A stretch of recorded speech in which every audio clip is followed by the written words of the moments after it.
Endzone: A World Apart has been a game that I've been wanting to check out here on the channel, as a lover of all things city building.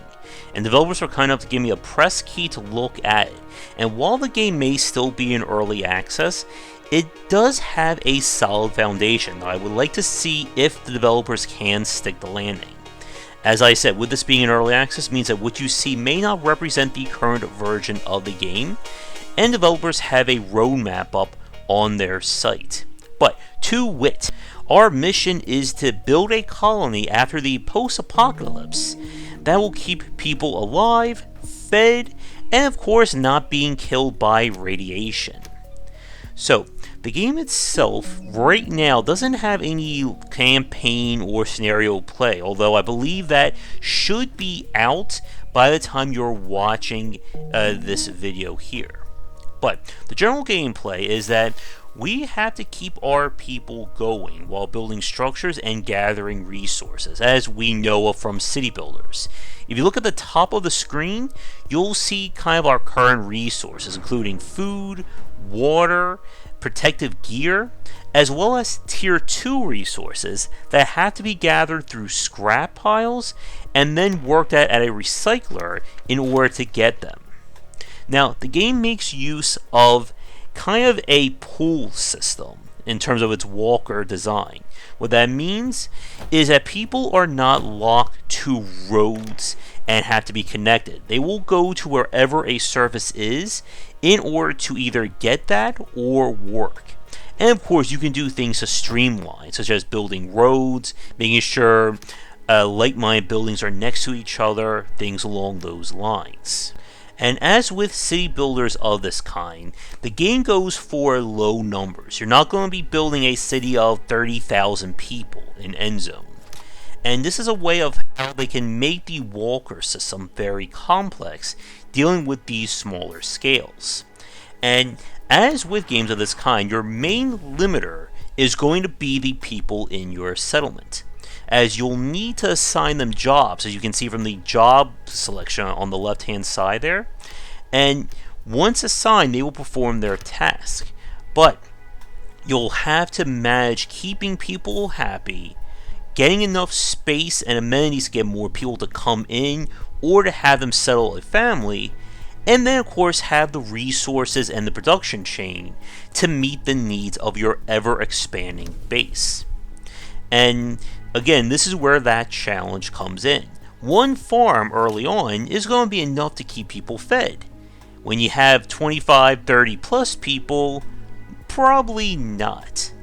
And one of the things, kind of like the main claim to fame that Endzone is going for, is more of a realistic depiction of how resources and things work, especially with water and kind of the spread of radiation. The ground takes in water from the lake or when it rains, which determines the quality of the ground for growing crops, while radiation will kind of spread based on major sites in the area. And your people will need protective gear in order to brave those areas, or they're going to get sick. Now, one thing that I didn't get a chance to see too far is that as you get further into Endzone, natural elements or situations will happen, such as a drought, acid rain, radiation rain, and other things that you'll have to manage and adapt your colony to. So in the early parts here, having a farm provided me with more than enough food. But with alerts coming in that there's going to be a drought, farms and fishing no longer will work during that time, so you have to mix things up.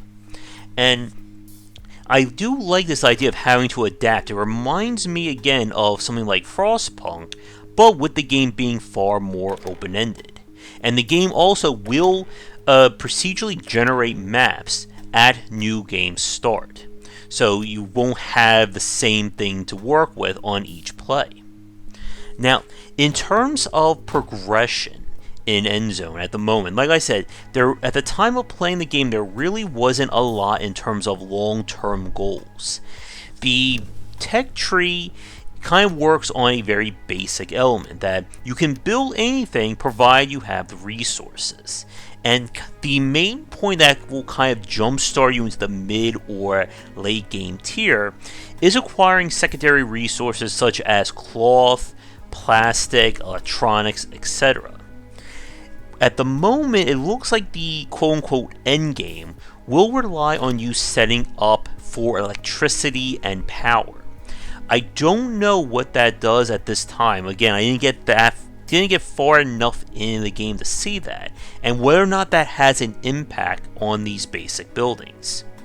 But at the moment, the general process is going to be build a basic settlement, get people happy enough so they can start producing children, have those children grow into more people or more adults, improve your town, and try to meet the varying challenges and situations.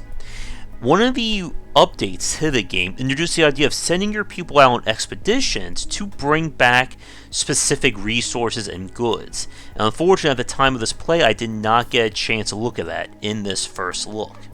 But, like I said a few minutes ago, from a foundational standpoint, I do like Endzone. The game has a really nice look to it, and from their roadmap, there does seem to be a lot more to be added in terms of late game growth and more decision making along those lines.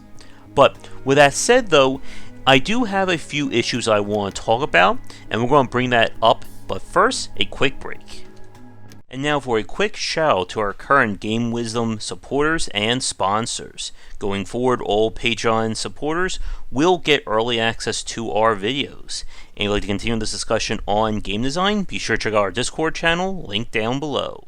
If you're looking for more wisdom about game design, be sure to check out my latest offering of books, 20 Essential Games to Study, aimed for first-time developers and students looking for some inspiration for their upcoming games, and Game Design Deep Dive Platformers if you're interested in anything regarding 2D and 3D platforming design. They're both available in print, digital, and wherever books are being sold. From a general gameplay point of view, I don't really have too many issues with Endzone. Like I said at the start, there really aren't any long-term goals in the game at the moment, but that is something that they're working on with their roadmap for it. But I do have a few just general UI issues I want to bring up here. So the first one is that the game makes a classic mistake when it comes to overlays. If you look directly at the bottom of the screen there are overlays that you can turn on to see, or you can track water, radiation, and I think there may be a few others, or those two may be it. And the problem is that overlay should be dynamic. And what that means is when I'm trying to decide where to place a farm down, I should always have that pop up to let me know where the water level is. I actually got really lucky on my first farm that I placed it in the right spot. But that's just more of a general nitpick, and if you are new playing the game, make sure to turn that on. The more serious issue I have with the game is that I feel it doesn't give enough information when it comes to the overall well-being of your town. As with city builders of this kind, you're always going to be into that ever-balancing act of expanding your base or expanding your town, while at the same time making sure you have enough resources and goods coming in to support that greater population. And at the moment, I don't think the game gives enough here. As you can see, I'm definitely starting to run low on resources, and my play ended with me just in utter cascading failure, not being able to provide. And there really wasn't any indicator as to just how many resources we were consuming versus producing. And this can easily come back to bite you if you're not prepared. Now you can see that as I'm constantly going back to the worker overlay to kind of decide, where to put my people. It would be nice to have some kind of rough idea as to, okay, my farm is stocked 2 of 4, then how much food am I going to put out versus 3 or 4? And the same goes for producing various goods. The game also, at the moment, does make it a little bit hard to determine what resource or what secondary stuff you need.